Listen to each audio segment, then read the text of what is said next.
Hey Zwifters, I'm Simon Schofield and this is the Zwiftcast, and this, right next to me, this fella here is Shane Miller. Hey mate. Good afternoon, how are we, Simon? I'm good. I'm also in Melbourne. You can tell because I'm right next to Shane Miller. Very exciting it is too. Coming up on this episode, the Zwift brand gets a refresh with a brand new logo we'll discuss. Zwift's biggest and most ambitious event to date, the eCrit Grand Final here in Melbourne. How did it go? The 10 Commandments of Zwift. We've come up with our own. They're not yet chiseled in stone, you'll be pleased to hear, so you will have a chance to say what you think. And cheating in Zwift. Social shaming reaches a new high. Is this the best way to eradicate cheats? Or should there be, as one prominent Zwifter has proposed, a set of rules that would govern the way we do virtual racing? Lots to discuss on that one, Shane. For sure. And Nathan, of course, is here too. Nathan, yo dude, how are you doing? Hey, how's it going, boys? Pretty good here, actually. Yeah, not too bad at all. How's things over in the USA? Warm, actually. Fall is here, but it's not acting like it. Spring is here in Melbourne. It's been pretty cool the last couple of days, but... Give or take here at the moment. We have our warm days, but then we have 2 cold days following that. So it's a bit of payback weather, we call it. We enjoy the warmth, and then we get reminded that it's still not quite summer yet. Okay, well, this is all too British. Let's not carry on talking about the weather. Let's get going with Zwifty stuff, because there is, as ever, an absolute ton of stuff to discuss. Right on! Let's start, launched this very day, Shane, with Zwift's new look. The platform's been updated, the website's been updated. The most prominent thing is a new logo, and I believe, Shane Miller, you have views on the logo. I do. It's been a while since I've had a rant, so let me roll up my already rolled up sleeves on this one. First of all, they've kept it orange. Yeah, and? That's keeping it positive. They've kept it orange. No, look, okay, for me, let's get real about this logo. For me, personally, this is my personal view, so not that of the Zwiftcast or anybody listening. Yeah, we don't endorse the views of Shane Miller. It's horrible. It's horrible. It's not elegant, it's not pretty, it's fat and slow. I understand elegant design, and we see Apple come out with brilliant new logos, and we expect from a Californian company, we expect brilliance and something for the next 10 years you can have on a letterhead and be proud of. This is not it, in your view. Again, my personal view on this, that's not the case with this. Everyone that I know so far, it's only a very small group of people, and we'll talk about the group in a sec. They screwed their nose up, and I think the response is, oh, you'll learn to love it. What part of paying a designer a lot of money is you've got to learn to love it? Yeah. So with Zwift, there's a lot of beta testing. We were beta testers from years back, many years back now, and the community are really used a lot for evaluating, moving things forward and new features. They needed to beta test this logo. I kind of get that, Shane. But the thing is, you can't actually... good design never comes from a committee. It never comes from a committee. Yeah, so, okay. I could see that process being somewhat inelegant. But, it seems as though it's fair to say you don't like it very much. And these things are subjective. Nathan, your kind of immediate views on it? Knee-jerk reaction right off the bat. What is that? That was the knee-jerk reaction. Okay. I knew what was coming next was you're going to some getting used to, right? I knew that was the next response. Knee-jerk reactions are a huge thing, though. You know what I mean? Like, you hit my knee and it pops up or not. You know what I mean? Like, and so it looks good on ZCL stuff, though, which I was surprised. We put it into some ZCL stuff, and I was like, oh, that looks good. And so I think they're trying to do, now this is just what they're trying to do with it, I think, or what it's meant to do is that it's made for more of incorporation onto things. We will discuss what it all means for the platform in a moment or two, but I'm sure she will have been watching and listening to what we just said with enormous interest. Let's hear from the Zwift insider whose baby this whole brand refresh has been, Emily Mullen. Let's hear what Emily's got to say. Head of Brand and Marketing Communications, is that right, Emily? That is correct, Simon. Good, always good to get the title right. Why are we seeing a new look for Zwift? we're calling it a brand refresh. It's a little bit of an update. And the reason for that update is pretty simple. As we look towards the future in the next 3 years, 5 years, even 10 years down the line, we wanted something that was bold and bright and iconic and could stand the test of time and really reflect not only who are we today as a company, but who do we want to be. People look at logos and they think they're pretty simple, and I think a really well-designed logo actually has a lot of sort of complexities as part of that. But at the end of the day, it really came down to making a bold statement, putting something there that felt authentic and true to the brand personality and the brand experience that you get on the product. Something that's very friendly in nature, something that is very welcoming and accessible, which I think is a clear reflection of the Zwift community. And then also something that has a little bit of a competitive edge. How do you think it's going to be received, the new look? I hope it's received very well, but I think it will probably be received like anything we release. And that is, with a lot of comments and feedback that are extremely helpful and noticed from our Zwift community. I mean, that's, I think, one of our biggest assets is that our Zwift community is so involved in the product and in the brand and in the company, and we are so lucky to have that. So change is not always easy, and sometimes the shock of the new happens, and so we're prepared for that. Logos and identities and brand identities, they're very important for businesses, but quite often the customers of those businesses look at these things and they say, what a colossal waste of money that must have been. Why don't they spend money on developing the game? Yeah, I mean, I get it, and I hear that. We have a very exciting winter ahead of us with a lot of product updates coming along, and so we're very excited to remain focused on those. Yeah. You'll hear things like group workouts, more roads, more courses, Apple TV work, and a few other surprises along the way. You're not going to tell me what those surprises are you? John would kill me. Well, I'm sure we know people will have opinions, and we know we're going to hear yes. And we know we're going to hear those opinions in the community, and it's going to be interesting to watch them, and also perhaps watch how those opinions evolve over time. Emily, I'm extremely grateful for your time. Thanks for cluing us in on a bit of the thinking behind it, and hopefully talk again soon. Thanks a lot. Absolutely. Thank you, Simon.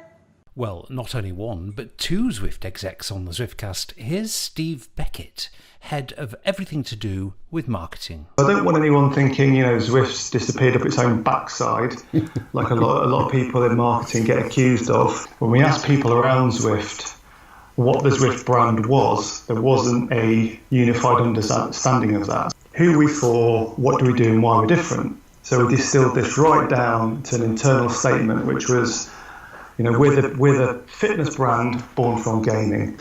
We needed something which better identified with our company culture, the Zwift community, and the product experience. Big Z logo personifies Zwift being a window to another world. There'll be a lot of shock of the news today about a Zwift logo, but it's really about a Zwift brand, and a Zwift brand that hopefully you identify better with, our staff do, and also all the people who are kind of interested in getting Zwift. Hopefully we look a bit more approachable. When you look at the Zwift customer base, we're not just full of performance meathead cyclists like Shane Miller and other people like him. There's a big future for Zwift, and Zwift's going to be part of a wider playing field. With a fitness brand born from gaming, then this brand that we've hit upon is right in that space. Okay. So a lot of people, it looks fat. That fat logo. Yeah, no, fat has been used by one Shane Miller. But I hope I guess there's quite a lot of dissonance in it. So there's this kind of like awkwardness with the performance edge and the round edges. Yeah. So we quite like that as Zwift. What would you think if the community really doesn't like it? I think we're pretty confident they're going to grow, not to like it, but to love it. The logo's got personality. The old logo didn't have personality. Right. Let's talk about this in slightly deeper terms than whether we like the logo or not, Shane. What do you think this means? What does it communicate for Zwift as a brand in the next 3, 5, 10 years, which was the timescale that Emily was talking about? What does it all mean? You'd have to sit down on a couch, I guess, with a psychologist to look into the meaning of what a fat logo is all about. But for me, it's the opposite of what Zwift stands for. Like, we ride Zwift to be thin and to be fit and to be elegant and to be faster. This thing is the opposite. So the meaning of this logo, I'm not sure. I'm keen to hear what they've got to say about it from a design perspective. But I'm also keen, more obviously, to hear from this community and what they have to say about it as well. So I'll be watching that closely. Yeah. Nathan, how do you think it's going to go down in the community? Not well. I don't think it's going to go down super well right off the bat. But like all the things in the community, everybody will be out there looking to shoot their opinion into the middle of it. And I think you'll have the naysayers and the yays and it'll be fun. I think we're going to have fun with it. We'll have a big discussion about it on the Zwiftcast. We've seen the end of the tagline, indoor cycling out, done. So the next market is, where else do we go from here? We've seen Strava go to the running market. If you load at the first page of Strava to log in, it's runners. If you log out and go back in or have an error, it's runners on the screen. So Strava have branched out. So Zwift are doing the same thing with everyone else. And we know Peloton's coming up, or we know Peloton's already there. Yeah. Smart bikes on the horizon, which is going to appeal to a lot more people than just the hardcore cyclists. Rowing's coming. Look out. Well, we virtual golf and virtual bowling coming up soon, I hope, on the pier there in Watofia. Nathan, Zwift was born of cycling. It remains very much of cycling. Can it be of cycling and other sports without upsetting cyclists? Yeah, I believe so. You just need to have, expectation. We talk about this so often in the forums. And I think it just needs to be presented in such a way and spaced in such a way that it makes sense for everybody. One of my main pushbacks was when I visit the website at Zwift or I go to any of their promotions, I feel like you have to be a pro cyclist to want to do it. If that makes sense. Like, all of the features and everything that was kind of being said was like, this is who this is for. And it's always a feature on somebody who's winning a race or somebody who's training at a really high level and has dedicated their whole life to being a cyclist, And so I think a lot of people have approached the platform and gone, whoa, that looks like it's not for me. And then you have these hurdles to get in with the friction idea of like tech setup. And it's like, whoa, you got to be really committed to do this thing. I'm not throwing that money down on it. But then on the other side, you have Peloton that costs you $200 to $3,500 or whatever over its lifetime, way bigger investment. But just because of the way it's branded, you feel like, oh, that's for me. We can agree then that this is more than about logo. And we can also agree, because it's obvious, it's a bit of a no-brainer, that branding is incredibly important for the growth of a business. So with that in mind, we'll end our bit of the discussion on this question. Total waste of money, Shane, or a wise and intelligent decision to move the brand forward? I love seeing the brand move forward. I love Zwift. I've been on for nearly 3 years now myself, so I love seeing any progression or anything that's going to bring more people onto the platform. The logo itself, I still can't get my head around the logo, but the branding itself and the message to get more people on board, absolutely. So, yeah, money well spent. Nathan, in a few words, waste of money or essential business decisions smartly executed? I think it's smart. I think there's a who we are that happens too, internally and externally. So I think it's more than just like, here's our face. But, in the long term, it'll grow on us. It's not this huge, massive deal like Shane said. It's a huge logo, though. It's massive logo. It's fat. The thing about logos actually is they can have a human impact. And this next story perhaps demonstrates that better than most. There's one person for whom the old Zwift logo has a really, really special resonance because it's connected with his life story, and a very interesting one it is too. So let's hear a bit of it. And it's Pete Donoghue, who lives in Perth, Western Australia, and I was lucky enough to meet him a few days ago. I suffer from depression.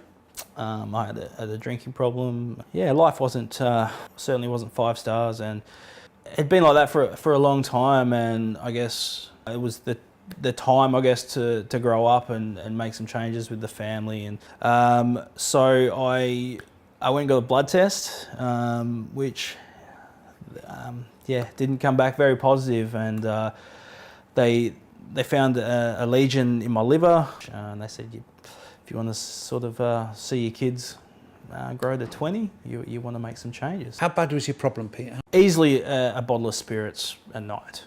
Certainly wasn't a lifestyle that was long term. I decided to go a week off the drink, which was a week for me. It was a lifetime. And a week turned into a month, and a month turned into 6 months, and now it's a year and a half, cold turkey, not had a drop. Pete's recovery was helped hugely by his discovery of Zwift. And I hadn't exercised for probably 15, 20 years. And then my friend Brendan got me onto Zwift, and so I haven't looked back. So I've lost 25 kilos to date, so that was a big boost for me as well. I've used the term it saved my life, and what I mean by that is if I didn't find it after the drinking thing, I don't know if I would have went back to the drinking. I needed something to keep me occupied. Yeah, I'm pretty passionate about the platform and what it's done for me. Pete decided to reflect that passion in a permanent way, with a tattoo of the Zwift logo on his leg. Yeah, tattoos are something I enjoy, but for me it was the meaning behind from where I've come from to what where I met Zwift and sort of where it's taking my life in that path. So it's something that I'm going to have forever. And yeah, I do when I'm riding, and it might sound a bit silly when things are tough on the bike, and I sort of look down, and it just gives you a reminder of where I've come from. Pete was always aware of the risk that the logo may change. And now it appears it's become a reality. So yeah, I was reached out from Zwift. They contacted me and discussed it, and they basically said that they're willing to assist in any alteration that needed to be done. I was overwhelmed. I didn't know what to say. I was a bit speechless, to be honest with you. I was surprised that they knew who Zwift Fitness was, and then secondly who I was. So probably thought about it for a few days. I got back to them. I respectively denied the offer to have any alterations made. I think it is a piece of history. Down the line, I may get the new the big Z, but we'll see how it goes. It is a major thing to me personally, and I've copped a bit of stick over it, but it's, like I said, it's personal. It means a lot more than anyone can probably understand, I guess. Well, Shane, there was some big stuff in there, really big stuff. Let's not do the logo again, because I think we've done that. But one of the really bits of big stuff in that interview was this idea of salvation through cycling. Mm-hmm. And I mean, you hear it quite a lot, but it's incredibly important. Has cycling saved you from anything? Personally, I haven't gone through anything that I've learned other people have gone through themselves. But you must have known people. Absolutely. There's a lot of people who have been touched by depression, and just cycling is their escape. It's their constant. And you hear people talk about this with their running as well. Casey Neistat recently had a leg injury, and he expressed in one of his videos what running meant to him. And it resonated across almost any sport. People use it as their outlet. We're built as hunter-gatherers still. Only in the last few hundred years have we had the luxury of having abundant food and good health. So we're still primal people who need to go out and do things. So I think there's an element of, it's just nice to go out and be physical, get that heart rate up, and it can be a place that's all your own, and it means it's something different to everybody. I mean, I'm not saying it's the case in Pete's case. I mean, he uses quite hypey language. He says Zwift saved his life, and actually, having met him, I'm kind of prepared to believe that. There is one way, though, that you can swap one addiction for another addiction, Nathan. You can swap one unhealthy addiction, drink or drugs or God knows what, for a healthy addiction, which is cycling or perhaps Zwifting. Again, have you come across that? What's your views on salvation and cycling? I have a strong history with this. I'll open up to the community a little bit. And from the years of about very young on, no father really in my life, from about 11 till about 15, I used heavily, even into 16 years old, very heavily into addiction. And almost died, flight for life, jailed, all that kind of stuff. Really? I knew you had a bit of a difficult background. I've never really heard you talk about it too much. Yeah, so and part of the reason I started live streaming my training was to reach out to community and show how the discipline of the body and the putting that as a rhythm into your life, the same that you would as you would eat food or you would sleep or do some basic essentials. Like Shane was saying, these are essentials for us that we are neglecting because of ease of technologies or whatever might be coming in. And so using technology then to reincorporate it into my life. So my uncle came along, and actually it was martial arts that initially showed me the discipline of the body being a place to go to organize yourself and order yourself, and then and use that as another outlet rather than what. And I had to give up the other then. In order to enjoy that outlet, I had to give up the using. I had to give up that other side because they didn't go together well, right? I couldn't go as hard into that lifestyle and had to change my lifestyle then. And so I definitely believe in that.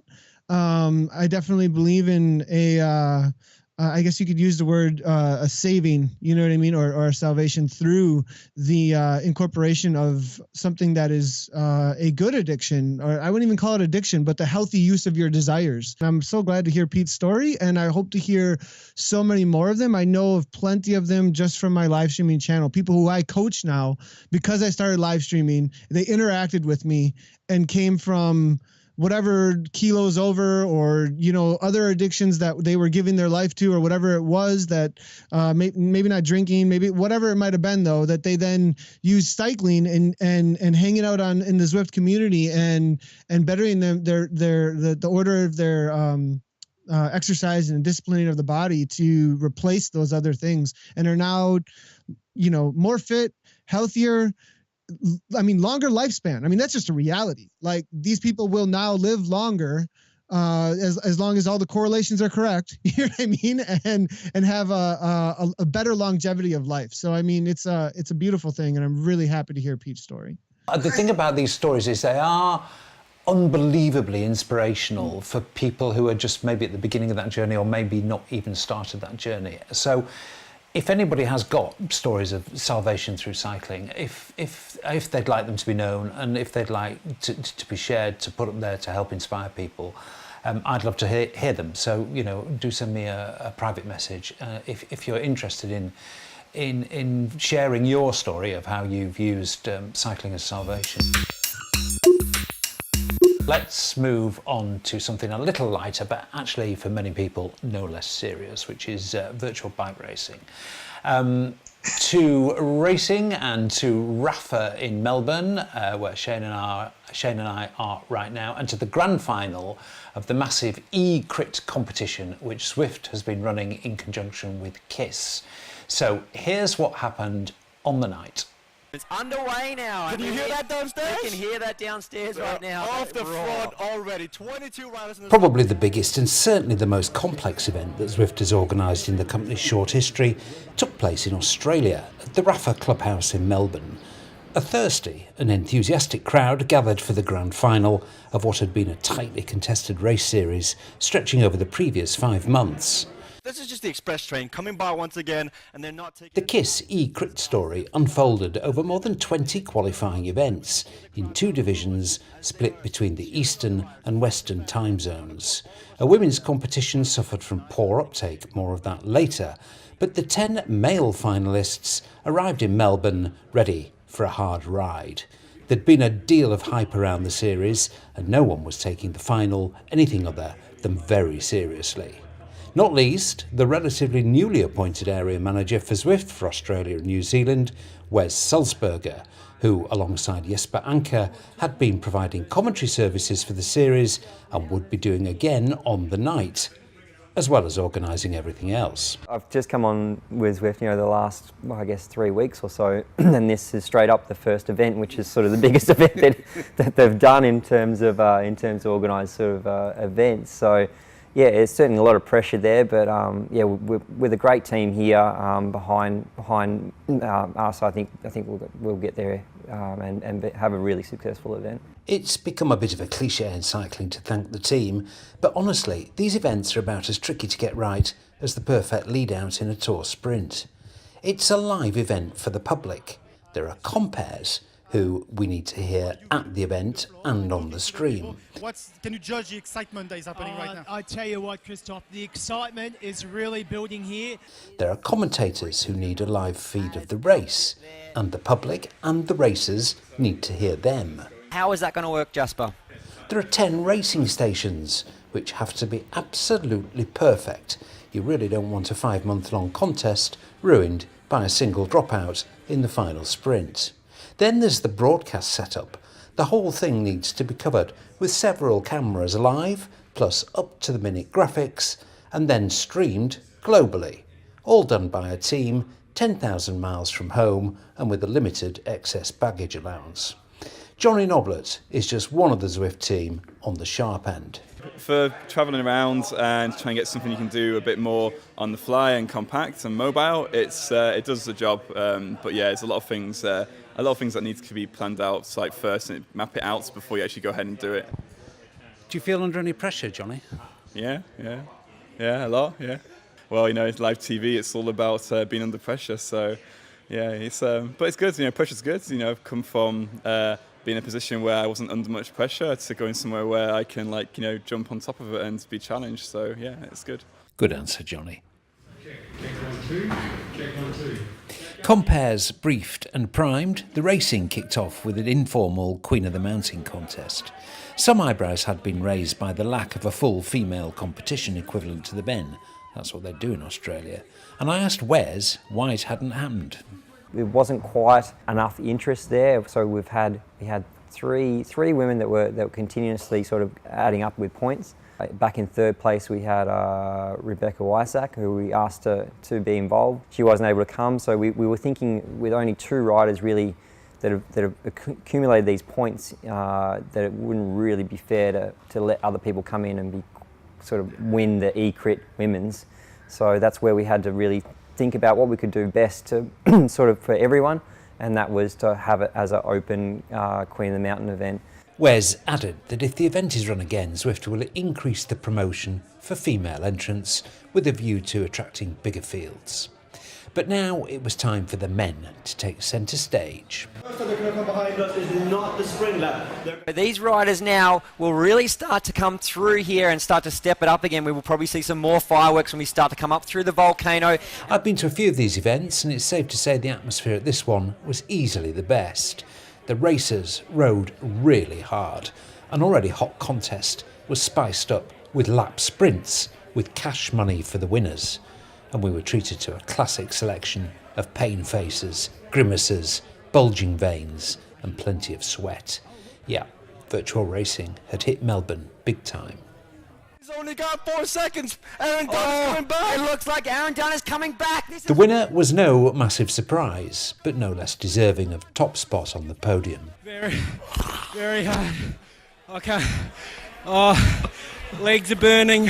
It was a great night, and Wesman was one relieved and happy fella straight after the race. It was great, that finale, like that finish, and the riders threw out with those points and sprints, it really gave it spice. In the end, it's all about the race. It is all about the race, and these racers definitely knew that tonight. They got involved in it and really took it up in those sprints that were out on offer as well. I didn't think we'd probably see as much fireworks through those sprints as we did. Well done, Melbourne. Well done, racers. Well done, the Zwift team. This was a terrific event and could well prove to be the template for lots of other similar events all around the world. It really was a fantastic night and a lot to discuss coming out of this, Shane. I mean, first of all, your impressions. You were there. I was kind of working and kind of enmeshed a bit. You were more of a spectator. What did you make of it as a spectator? It was good. Finally, I was in an event that Zwift were running that I wasn't heavily involved with at the back end or as an athlete. There's stresses on both of those. This time I sort of knew what was going on in the background, and I was helping the guys a little bit, but I got more to have a drink in my hand, walk around, grab the burgers as they were going past, and enjoy this spectacle. So as the person that the event is put on for, as you know, the attendee, it was really good. One key thing was that we watched the start of the race and it all took off, and like everyone was huddled around the riders, and then after that they had 3 or 4 screens up all around the venue, so we could stand back and enjoy ourselves while the guys were racing really hard over, along the panel of riders there. But we could share, what's going on with our friends, have a chat, and see up on those screens around us what was going on. So we didn't need to be locked into the screens, we didn't need to be huddled around the riders, which can be a little awkward. Especially if you're at max heart rate and somebody's standing next to you with a beer. Doesn't happen in real racing. There's a real psychology around that. It's just bizarre. But so everyone sort of stood back and they were cheering on if you were close, or you could stand back, and then for the last 5 minutes or 10 minutes when things were getting really revved up, we all got back into it. Great night, really, really good night. Ran really well.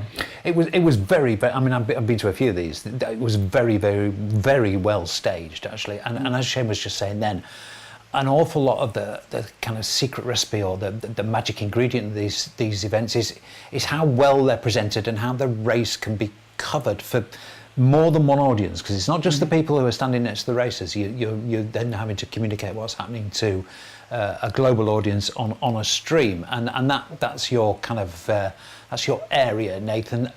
How did it look to you from afar? I was really impressed, actually. I was still working in the background, actually, a little bit. Me and Johnny were communicating a lot and making sure that I just had another pair of eyes on it, and then if something was going on here or there, there's just a lot of working parts. Like you did a really good job, actually, Simon, of showing how many working parts there are with a live stream, actually, and how much development is taken to get to this point. And it was a really proud moment, actually, for ZCL and seeing Johnny and what he's able to do, and that live event, and then seeing Zwift and all that work coming together in this culmination of this live event in Melbourne. I mean, I was just kind of blown away. Nathan, interested in your take on this, and Shane alluded to it when we first started talking about it just then. Race format. I mean, we've got one 40-minute race with a start, a middle, and an end. Is that the right format for virtual racing? The most popular and most successful esports right now are the ones that have a repeatable investment from the viewer for who they're rooting for and watching them move along in a progression. Does it work out the way I wanted it to? And then, it failed or it succeeded. And that one is the most long-standing, most successful. They play it day in and day out on ESL and other esports leagues places. And then there's a broad range of like how long the rounds are between each one of the games, but every one of them has that repeated investment and ladder climbing in some sort of a sense with heats to a final. And that seems to be the most successful model for showing off these kinds of competitions. That have been going around my head, and I've not really stress tested these, Shane, really, but if you look at some formats from the track, so one of my very, very favourite formats, both to compete in actually and to watch, is it's known as various things, but Devil Take the Hindmost it's often known as, or the elimination race, and you go around the track and the last guy over the line every so often, every kilometre or whatever, is eliminated until there's only 3 left or 2 left, and then they race head to head. It's a fantastic format. I could see something like that working really well in virtual racing.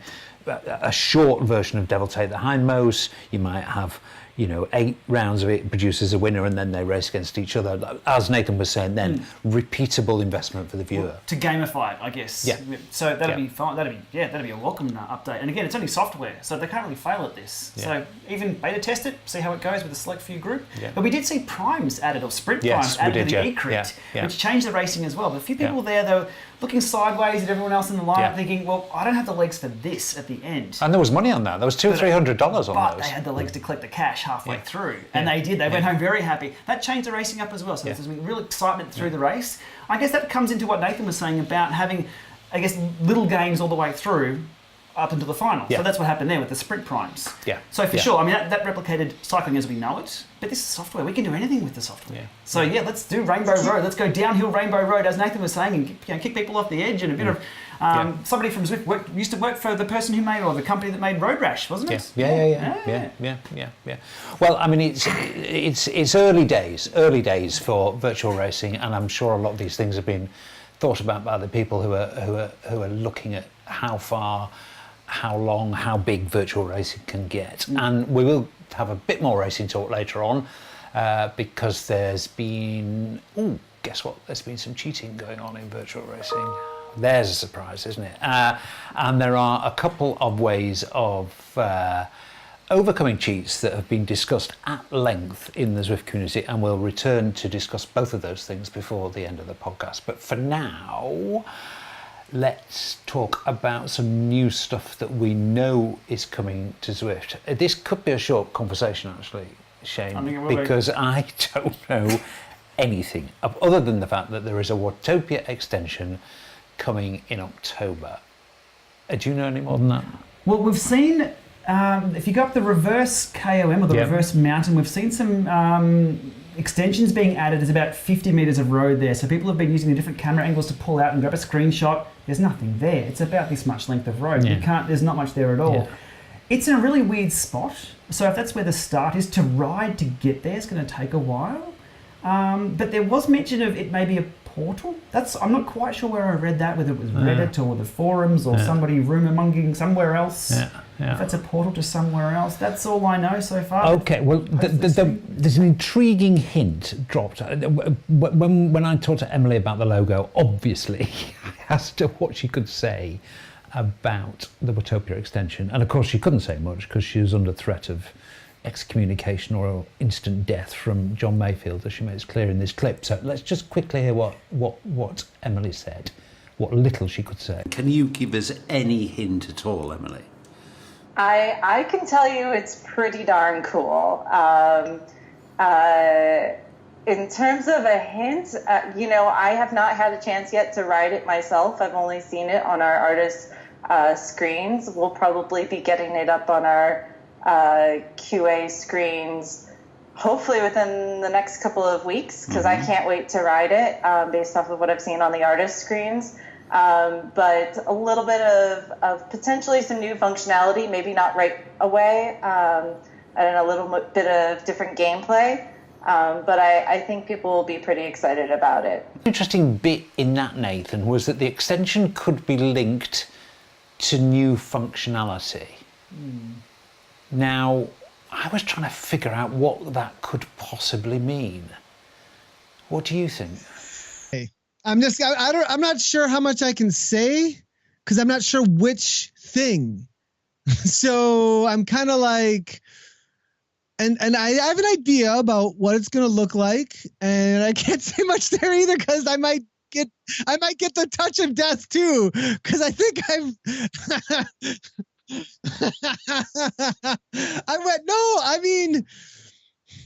have this thing. It's like these 3 letters in it, and I just can't go any further. I know we've all signed the non-disclosure agreement. I mean, I am to some extent privileged here because I literally don't know anything, so I can speculate, and I could also just bounce a bit of speculation off you, Nathan.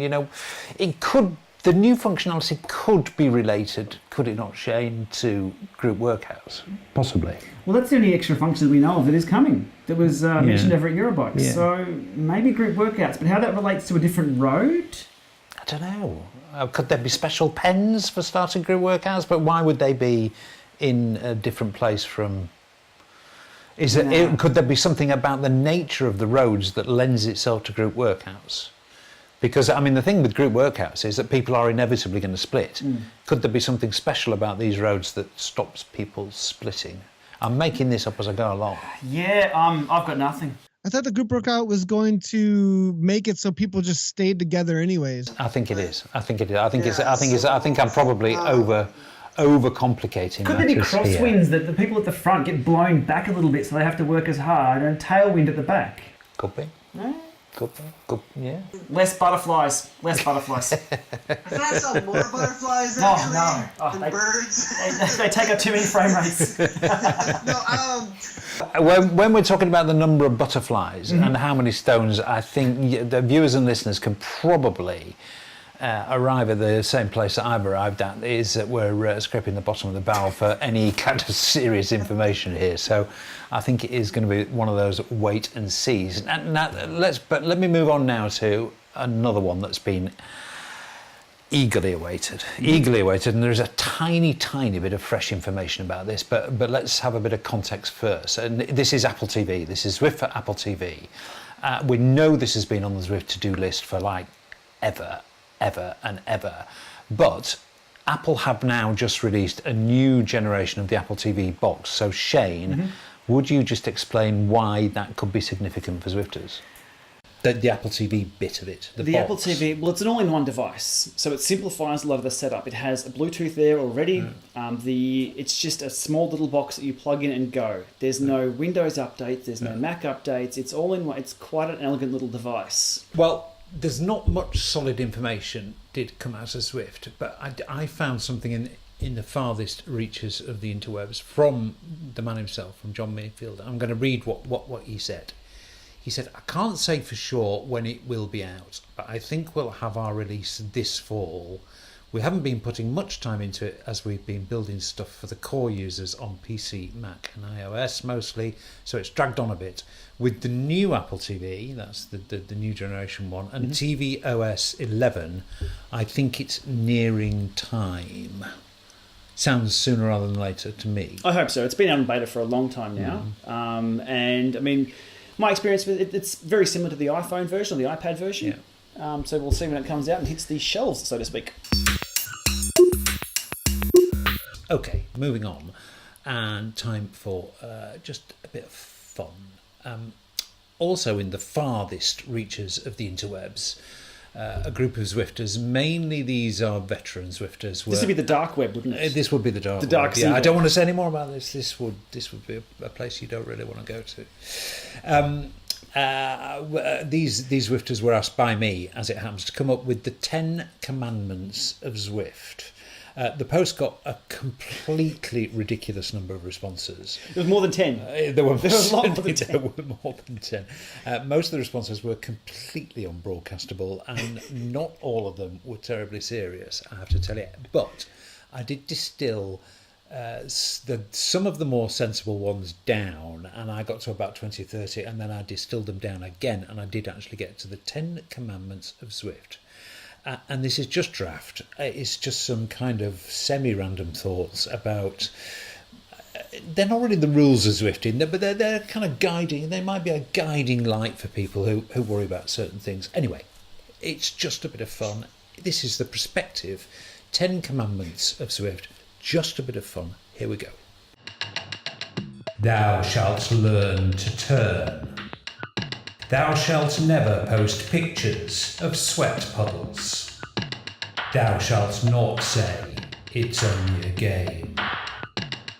Thou shalt not tag Eric Min in support requests.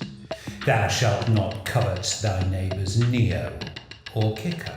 Thou shalt stay with the beacon on group rides. Thou shalt not diss Zwift Power. Thou shalt not diss Richmond. Thou shalt not weight dope, nor back sand, nor shrinketh thy qubits. Thou shalt not post, saying, ride outside.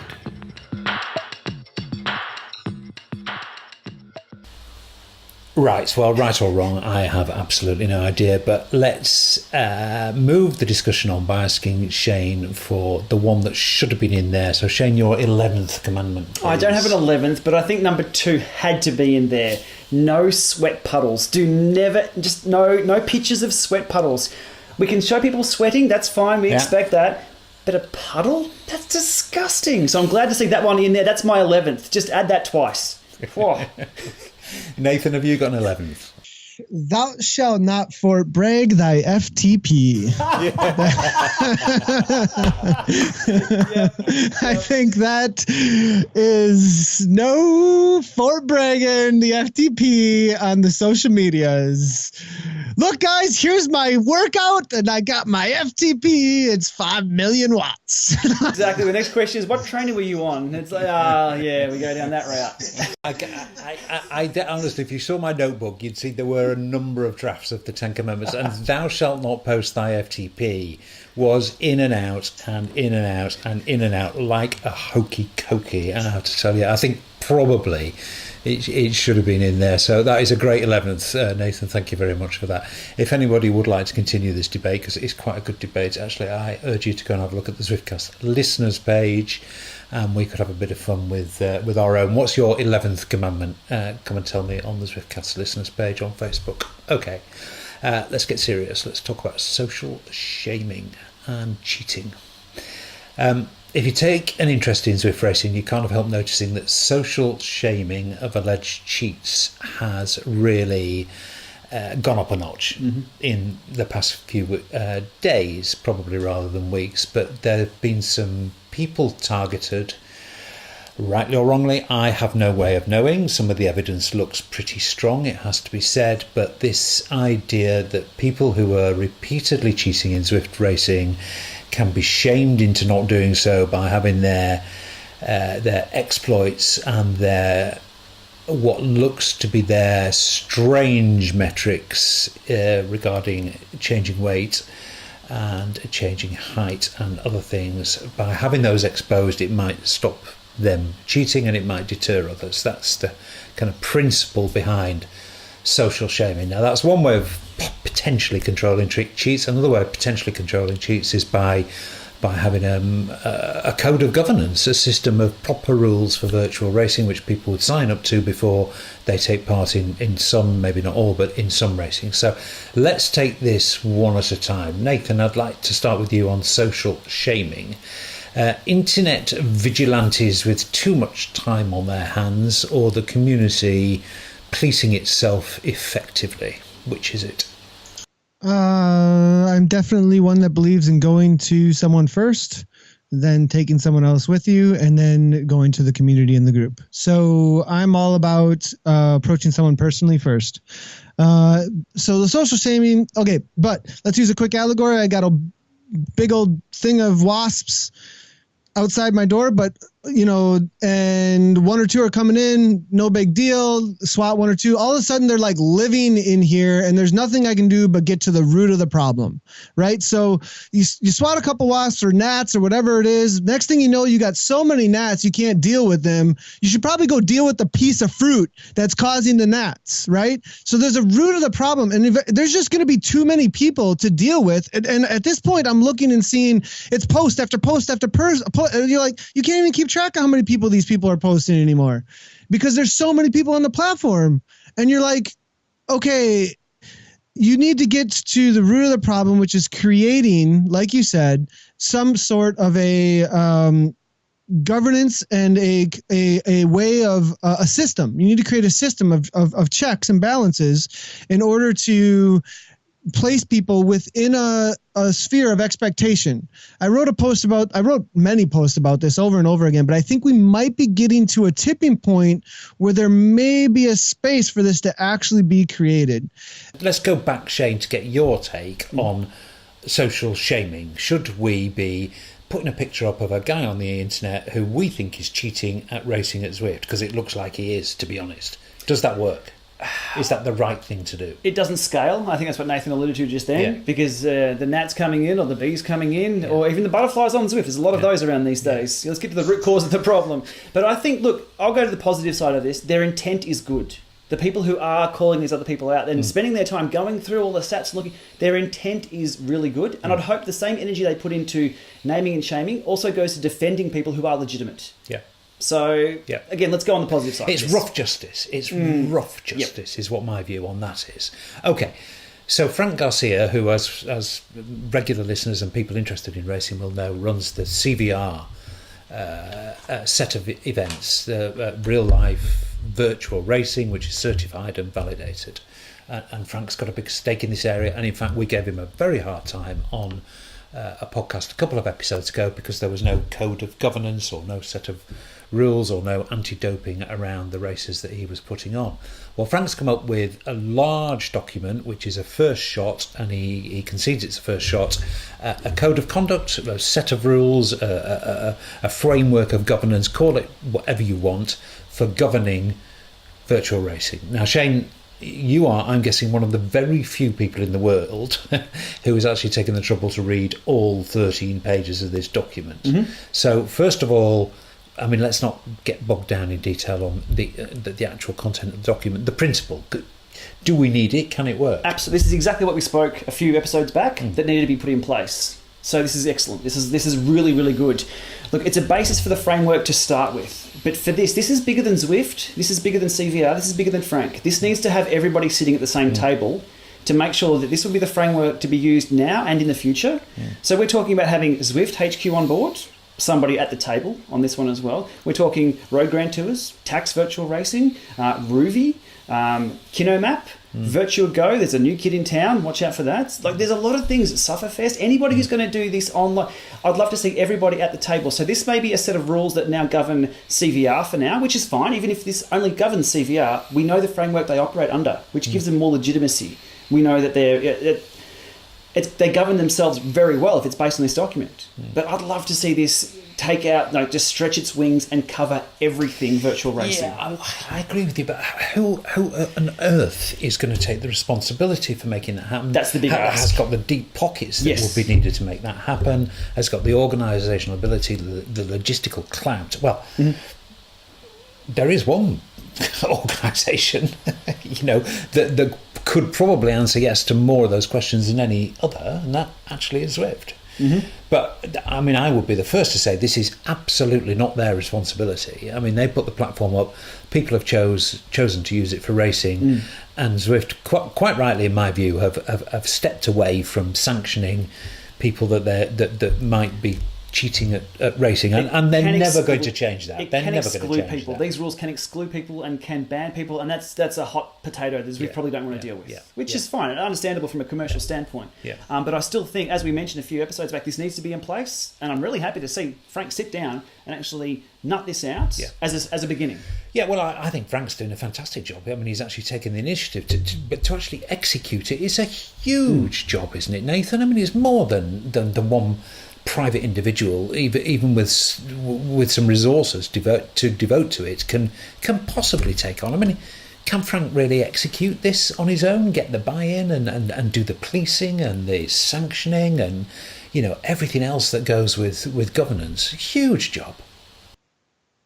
Yeah, it's a lot of networking and delegating, I think, actually, rather than just one individual and one organization. There's going to have to be a lot of stakes in it, and getting people to buy in and having interest, though. And I think it's possible. It just needs the right planning around it in order to make it happen, as well as the permissions, I think, too. I think some coordination alongside Zwift then too. Now, at the same time, like, the idea that Zwift doesn't want to do this, if it gets to a certain point, though, maybe they do.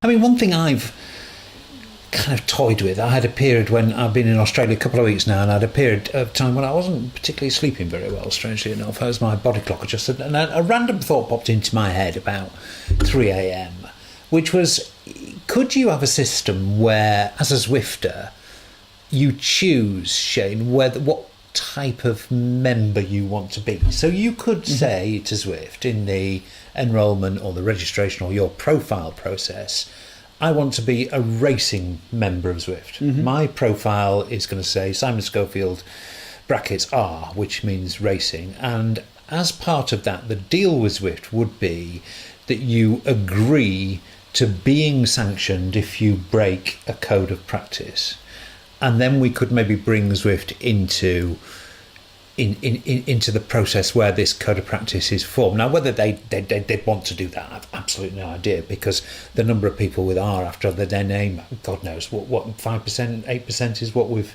heard of before. But as subscription numbers grow, 8% of a big number is a lot bigger than 8% of a small number. So maybe it could be worthwhile. And Zwift are the people who've got the weight and the heft and the resource to, if not initiate, certainly support and bring together the different parties that will be needed to get some kind of effective code of practice. I mean, is it, or is that a non-starter? Do Zwift listen to this and say, you must be joking, we've got about 55,000 other things we need to do first? I'd go from the other way. You're looking from the user perspective in. I'd go from the platform back out to the user. So the user can choose, as what Nathan was saying before, do we want a Rainbow Road style fun experience? Great. Then when I start, I click on that. I want the fun stuff. Or do I want a serious race? Well, I then click on the serious race. Then I'm subjected to all those. I think there's a bit of both there. I want the ability to be a fun racer and have be able to change my weight, or maybe not even, let's just forget the weight thing, have the weight as what I want, but have a world that tampers with that, maybe based on the banana peel that I slip over, or a donut that I happen to eat on the road that I couldn't dodge. A bit of fun, but then also, if you click on a race and select that, then you're under the strict rules as per guidelines such as this. Yeah. Who knows? I think what Simon was saying, though, you could phase that in, though. That's a great information collector, though, as to whether or not this is something to go after, whether or not it's marketable, whether or not it's worth the money to do it. If you slowly phased in something that said you're a racer account or not, and it didn't cost you anything up front or cost the user anything up front, but they could just start identifying themselves. And then at that point, once you get the stats and the identifications taking place, then you can start, hey, would this interest you? Would this? And you could slowly start communicating to the user over time how to build that into the platform. Yeah, Nathan, I think that's interesting. So, I mean, developing this crazy theory of mine, you have racing membership and you then say, okay, I'm going to pay $2 a month more than other people. And, the reason I'm doing that is because if I'm a racing member of Zwift, it's likely I'm quite a committed Zwifter. It's likely I do some races, and actually $2 a month, say, or even $1 a month, it'd be like a racing levy. I mean, I pay membership of British Cycling. I don't think I get much out of it. I certainly don't use it very much, but I'm happy to pay for British Cycling because I think generally they do good things for cycling in Britain.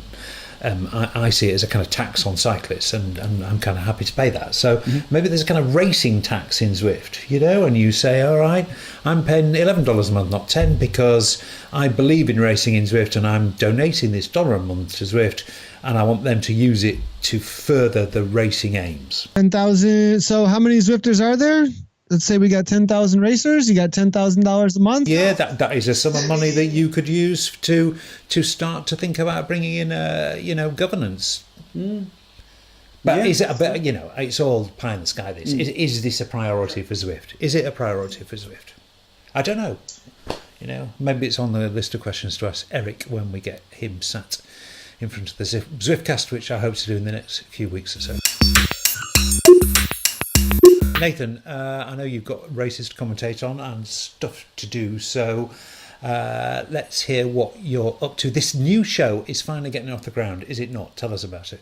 So it's going to be somewhat of a daily power-up kind of a thing, or a weekly power-up kind of a thing, where we highlight what's going on in the community, roll in just of like, here's the latest, boom, boom, boom, quick shots with little bits of video and media coming into that. And then we'll have a couple of guests. I think the two of you will most likely be featured often, and right along with those in the community. So if you are out there in the community and you got stories to tell, we would love to tell them. We'll also be doing some interviews with Zwift HQ. The difference obviously being it's all going to be live. So if you want to interact directly with it, make sure to be following Zwift Community Live's Twitter, as well as our Facebook and our live streaming platforms, because you will get notifications of when we are doing those live broadcasts. Shane, I guess top of mind for you is going to be the house move. This is the first time I've been to your home in Melbourne. There are lots of boxes around, viewers and listeners, I have to tell you, an awful lot. That's because Shane's on the point of moving house, and this is not mere domestic news, because this does impact on your professional life, doesn't it? So how's it going to make things better for you, your new home? We have fibre to the house. Here in Australia, the internet is very, well, if you've spoken to any Aussie and about their internet, they'll always complain. It's the next thing that happens after you mention the internet to an Australian. there's a select few number of places with fibre to the home, so 100 meg down, 35 up, or up to 50 up, which may sound small to a few people, but for us, that's about 35 times more than what I have at the moment. So moving house, also double the garage size and double the room size that I have here. So on a personal level, yeah, it's going to be quite busy moving a lot of boxes around. But then it's trainer season. It's trainer season, Northern Hemisphere. So the channel's going quite well at the moment. The viewers are going up. People are looking at what trainer to buy, how to hook things up, and just general cycling is just people coming from outside in. What tech do they buy for the next coming 6 months or 8 months indoors? So things are very busy. Boys, thank you very, very, very much indeed, as ever, for another highly entertaining, highly informative episode of the Zwiftcast. Great to be actually with this fella here in close proximity in Melbourne. I'm on my way back to the UK in a couple of hours' time, so could be red eyes for me tomorrow. Nathan, thanks very much. Great to see you. The day must be dawning when all three of us are in the same room at the same time for an episode in the flesh. Always good fun. But until then, great to see you. Thanks very much, Nathan. No problem. Thanks a lot, guys. And that's it for another episode. Thanks very much for watching or listening. And just the usual reminder that although Zwift support the podcast, for which we're very grateful, they don't influence anything we say during the course of the podcast, as I think we've just proved with the discussion of the logo. Thanks for watching or listening. See you next time.